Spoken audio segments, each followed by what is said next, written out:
Duniyar Hikaya.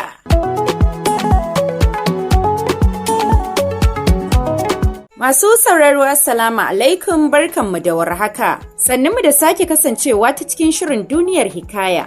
Shirin da muke karanto muku littafin Uwar Miji tare da matashiyar marubuciya Aisha Yahaya Tanko. Yake zuwar muku daga nan Aisha Tanko TV channel. Sunana Fatima Abdulkadir Kurawa da nake karanto muku littafin. Kar ku manta, ku danna mana alamar ƙararrawa. To mun gode. Idan masu sauraro ba su manta ba, a shirinmu da ya gabata mun tsaya ne inda muka ji Larai tana cewa a'a baba, kar mu yi kisa. Kin ga har yanzu inna tana so na bai kamata mu kashe ta ba. Ina so daga yanzu ki daina maganar Fa'iza ta bar gidan nan. Ni da kaina zan yi maganin inna cikin ruwan sanyi tunda har ta bari na shiga rayuwar ɗanta. Don Allah baba ki tashi ki ma ki fice min daga ɗaki. Cewar Larai. To anan muka tsaya yanzu kuma sai mu ɗora.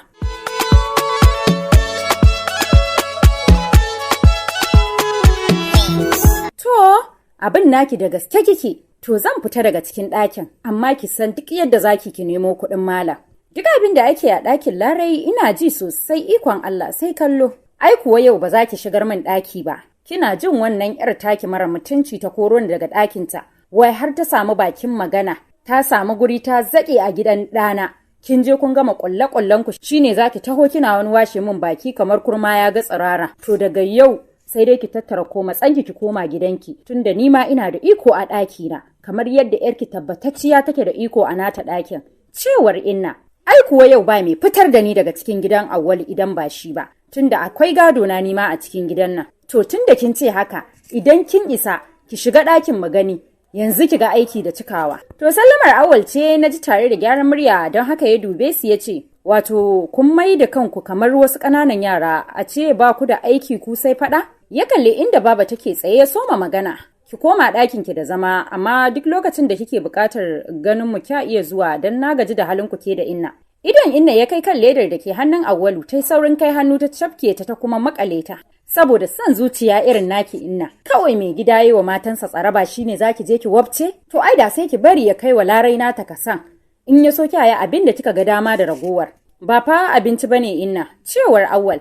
Ta wurgo mishi ledar har sai da ta samu fuskarsa. Baba ta haɗa inata ta fice daga cikin gidan Auwalu. To ni ma ina zaune a falon yayin da na yi nisa wajen sauraron mijin Aminiyata a YouTube. Nan na ji shigowarsa, na miƙe na tarbe shi ina murnar ganinsa. Matata, ai tun da na ji ki shiru na san kina nan kina sauraron novel ɗin nan. Me ɗaya bakewa wato mijin Aminiyata ko? Bari na watsa ruwa na zo ni ma ki bani labarin, cewar Auwal. Karka damu, zan baka labarin, ka san ina son jin novel ɗin Aisha Yahaya Tanko, tana nishaɗantar da mu tare da ilmantar da mu. Na san da haka matata, ina yawan jin mutane suna faɗar littattafanta, ai tana ƙoƙari da gaske. Muka miƙe a tare muna dariya, na kai mishi ruwa bayan gida, na koma ɗaki na fiddo mishi kayan da zai sha iska wanda nake ganin ya dace da shi. Na yi saurin gyara ko ina kafin Auwal ya fito, na feshe ɗakin da turare, na fara ƙoƙarin buɗe ledar da Auwal ya shigo da ita. Ashe ma kaza ce wadda ta sha yaji da albasa, na yi dariya ganin irin ɓoyen da Auwal ya wa kazar a ciki. Duk dan saboda kar Inna ta gani, na ɗauko na saka a plate, na ɗauko lemo na ajiye mana, na kuma ware ta Larai da ta Inna. Ina nan ina zaman jiran dawowar Auwal. Ya ƙaraso wajena yana tsana kansa da tawul, na miƙe don na taya shi, na yi mishi nuni da ya shiga ɗakin ya canja kayan da ke jikinsa, haka kuwa akai. Ya zauna kusa da ni yana duba na, ya gyara zama, fuskar shi a sake, hankalin shi ya kai kan plate ɗin da ke ɗauke da kazar ya ce, wannan kason fa. Na dafa kafaɗar shi na lumshe ido na maraice masa kamar ina shirin kuka, na ce, haba mijina, ai ka san ba mu kaɗai bane a cikin gidan ko? Ga Inna ga amaryar Larai, ai ba zai yiwu mu ci babu su ba. Haka ne matata uwar ƴaƴana insha Allah, amma kuma ki bari mu gama cin ta mu sannan sai ki kai wa kowa tasa. Ba damuwa, duk yadda kace ai haka za a yi. Bayan mun gama ci ne na je ɗakin Inna da na kai mata tata, na kuma tarar da ita tana zaune dirshan tana garzar goranta. Nan na durƙusa na ajiye mata a gabanta, na miƙe ta ce sannu juya. Na fito ban sake kallon inda take ba, na fada ɗakin Larai na soma da sallama, ta amsa tana washe min baki. Ban kai ga shiga ba, na miƙa mata ledar, ta karɓa tana tsokana ta akan na shigo, amma na ƙi, na juya na koma wajen Auwal. To yau ni ma dai na tashi cikin yanayi na mura da rashin kuzari, ga kuma wani irin tashin zuciya da ke addaba ta, haka kuwa na wuna a ɗaki ba daɗi. Can na jiyo muryar Larai tana cewa, Ni fa inna ni ba baiwarki bace kuma dole ki ci abin da na dafa ko ki zauna da yunwa kuma biki isa ki hana baba shigowa gidan nan ba. Daga yanzu ki samu wanda zai dinga gyara maki ɗaki da kuma yi miki wanke-wanke da kayanki. Duk ƙarni kuke yi yau kusan kwana 7 baki yi wanka ba. Ga kitsan kanki ya shekara gaskiya inna ki gyara zan dinga ware miki kwanukanki da kuma butar da zaki dinga amfani da ita. Ya zama na naki ne ke kadai cewar Larai. Nan naji duk abin da yake damuna Allah ya yaye min ashe kwarai akwai ranar da inna za ta fara gane kuranta nai zumbur na tashi zaune ina mamaki. Nan na tsinkaye muryar inna tana cewa ashe ke ba yar goyo bace har nike kafawa ɗana doka a cikin gidan nan to ki sani zan mayar da ke a barkwatance idan har kika ce zaki ja da ni. So kike waccan juyar ta mana dariya ko? Can kuma naji ta rausayar da murya tana cewa haba Larai. Ƙaunar da nake miki ce ta sa na haɗa ki da Awwalu da kuma abincin da ke tsakaninmu da babarki. Ki dinga iya bakinki kin ji yarinyar kirki? Wai har yanzu ban ga kin canja ba? Na kasa na tsare in ga kin cika min gida da 'yan dagwai-dagwai iyalan baba amma shiru. Nayi dariya ni kadai a ɗaki na ce a fili inna kenan. To inna ai dama ke ce na ga abin naki akwai wahalarwa shi yasa na taka miki birki ni zan shiga wajen baba kafin Awwalu ya dawo cewar Larai. To sai kin dawo irin haihuwa. Ta washe bakin nan mai cike da taunar goro. Su inna manya wato irin haihuwa ni kuma wadda ban gaji ta ba ko? Inna ce ta shigo min ɗaki na ta neman masifa wai ala dole sai na yi mata tuwo miyar kuka. Yanzu na amsa mata da to na miƙe kenan da nufin na tashi sai jiri ya kayar da ni ƙasa. Aiko dole ki tashi ki yi abin da nake so. Tun da kika shigo gidan ɗana ba ki da hutu juyar banza juyar hofi. Ji na yi kaina yana wani irin juyawa idanuwa na sun min nauyi hatta kafata na kasa sarrafa ta. Ga kuma kalaman inna suna dukan kunne na. Ita ko a jikinta burinta kawai ne mata bautar da na saba. Ban ba ta amsa ba haka ta zage ni da iyaye na tas. Da ta lura da gaske nake ba zan iya tashin ba ta yi ficewarta. Na kai kusan minti 10 ina karanto addu'o'i da suka zo bakina. Cikin ikon Allah kuwa na fara jin ina dawowa daidai. A haka na ja jiki na koma can cikin ɗakina. Ne ƙoƙarin hawa gadona na baje a tsakiyarsa ina shan iska har barci yayi awon gaba da ni. A ɗaya ɓangaren kuwa tun bayan fitowar inna daga ɗakina bata zame ko ina ba ko zaure bata je ba ta yi dirshan tana garzar gora a tsakar gida tana rera waƙoƙinta kamar yadda ta saba. Can Awwalu ya shigo hannunsa rike da ledoji guda 3 kowace tana ɗauke da abin masarufi. Fuskar nan tasa a sake ya sallama ya fara ƙoƙarin shigewa cikin gidan kenan inda ta kai hannu ta fizgi leda ɗaya kayan da suke ciki suka watse a ƙasa. Tab! Awwalu wato saboda imani ya ishe ka shine kana gani na zaka wuce da irin wannan kayan wajen matanka sai ku je ku ci ku koshi ko abinda kuka rage shine za a bani ko saboda ka iya lissafin rayuwa. Awwalu ya girgiza kai cikin takaici yace haka ne inna amma kin san ba yadda za a ce mun cinye wannan kayan babu ki da ma kin kwantar da hankalinki zaki cire banki ba sai kin yi barnar da kika yanzu ba. Awwalu ni ce nake barnar sai ka ce wata yarinya karama har yanzu dai kana nan da son kanka. Sai ka dinga fifita wannan juyar matar taka fiye da ni ko?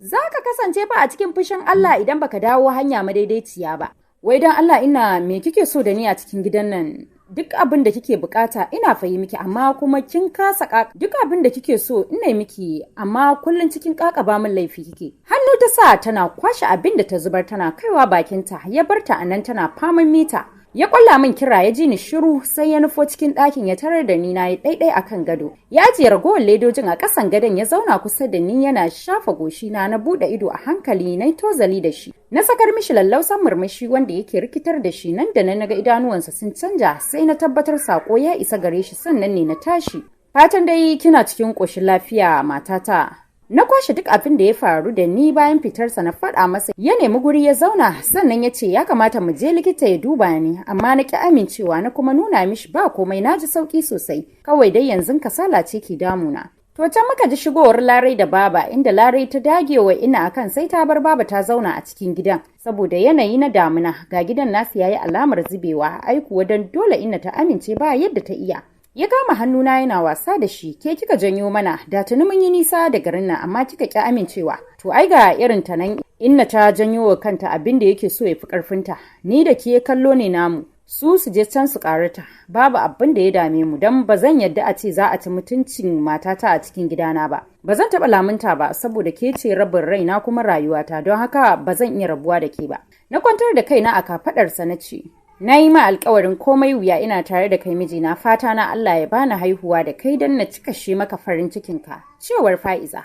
Karki damu matata, komai yana da iyaka da kuma lokaci. Ashe duk abin da muke yi inna da baba suna laɓa a ƙofar ɗakinmu. To Allah ya kama ku munafukai, kuna nan kuna cin amanar Larai. To ba ku isa ba, wallahi ki sani mun fi ƙarfinki. Da kika zo kika sa shi a ƙwaryar ɗaki kina yi masa kissa da kisisi na irin wadda kika gada gurin tsoffi. Cewar inna, haba inna ba kya gajiya da magana ɗaya, kar ki manta Fa'iza matata ce dole ta bani kula ni ma na bata. Bai kai da ƙarasawa ba ta kai hannunta ta doke bakinsa.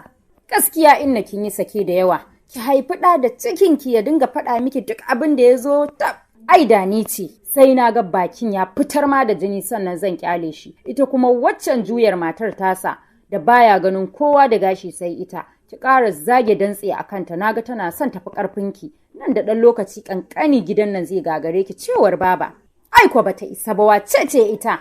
Ni inna babu macen da ta isa ta raba ni da ɗana, kowace ce ita sai na gwada mata hatsabibanci na cikakkiyar baƙauya ce ni tab. Ni har yanzu ma ai ban yi sanyi ba, dama da ne ta same ni ma na fa haka. Don Allah me ya haka za ku zo ku saka sa a gaba, wannan ai ba rayuwa ba ce inna, kin hana bayan Allah nan sakewa.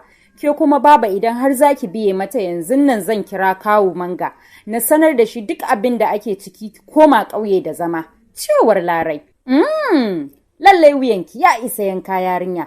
Duk wannan abin da kika ga muna yin sa don mu kwatar miki yanci ne, amma ke ba kya gani, da alama ke ma ta shanye ki. Na lura kina son ba mu kunya. To Larai ki sani ni baba ba zan zuba ido na ga an mai da ke bora a cikin gidan nan ba. Yadda take matarsa ke ma kina da haƙƙi a kansa. Lallai kam, amma dai ina so ku koma ɗakin ku kun fiye son rigima. Shi yasa ai taku ma ta zo ɗaya. Ni dai zaman aure na zo gidan nan kuma dole sai na kwantar da kai zan ci arziki. Na ce uwar kwantar da kai sha mai wayan banza. Yaushe kika girman da zan faɗa ki faɗa? To baki isa ba, ki je ki faɗa wa na manga. Ya zo ya kai ni ƙauyen, ki ja ni ki kai ni ƙauyen tun da kin gaji da gani na mara kunya. Bayan sun koma ɗaki ne na mai da hankali na kan mijina na shiga rarrashinsa akan ya yi haƙuri tun da uwa ce kuma dole ya mata biyayya. Idan ku har yana son shiga aljanna. Ya kuma ji daɗin zaman duniya tun da shi aljannarsa tana ƙarƙashin ƙafar mahaifiyarsa. Ni kuma tawa tana ƙarƙashin ƙafarsa, dole kuwa ya bi ta nima sai na bi shi. To nai sa'a yayi sauran fahimta na buɗe ledar da ya shigo da ita, tsire ne da kuma kek da su fruit, nan na ciro su ina ajiye kowanne a gurbinsa. Na ware na Lari da baba tun da ya riga ya gaya min inna ta karɓi nata, na miƙe da nufin zan kai musu ya dakatar da ni. Kin manta yau ba kya jin daɗi shine kike son ƙara wahalar da kanki ko? To ki bari na mata waya ta zo ta karɓar musu. Haka kuwa aka yi, nan da nan Larai ta shigo ta karɓa har ta isa bakin kofa ta tsaya ta ce, ban gana inna ba, na kuma shaida mata ya bata nata tun a soro. Ta isa ɗakin inna ta kasa zama sakamakon warin da ya bugi hancinta. Kuna ƙoƙarin zama ba ma kwajin irin tashin da ɗakin yake, wannan ai sai ya sa mutum ciwo kai. Larai kenan, ɗakin nawa ne ma yake wari ko? Lallai kin ƙoshi da yawa, na ga alamar ke ma kina son mu sa kafar wando ɗaya da ke a cikin gidan nan. Dan na ga baki san kin fara kanu wuya ba. Kin ibi kusan watanni amma ke ma har yanzu ko batan wata baki taɓa yi ba. Kar dai a ce ke ma 'yar uwar ɗayar ce, cewar inna. A'a saurara fa inna. Idan kina uwar miji ba zan tsaya na ga kina faɗa min abin da kika ga dama ba, zan iya ɗaukar mataki a kanki ne. To tabbatacciya ai ko biki faɗa ba. Ni ba uwarki ba ce, kin ga uwarki nan. Ta nuna baba da hannu tana gatsana baki tare da garzar goro. To masu sauraro dama an ce laifin daɗi ƙarewa. A nan zan ɗiga aya a cikin wannan shiri namu na duniyar hikaya, inda muke karanto muku ƙayataccen littafin Uwar Miji, wanda Aisha Yahaya Tanko ta rubuta. Ya zo muku daga nan Aisha Y Tanko TV Channel. Fatima Abdulkadir Kurawa gimbiyar taku ta nishaɗin zuciya da nake karantowa nake cewa ku kasance da ni a gaba don jin ci gaban wannan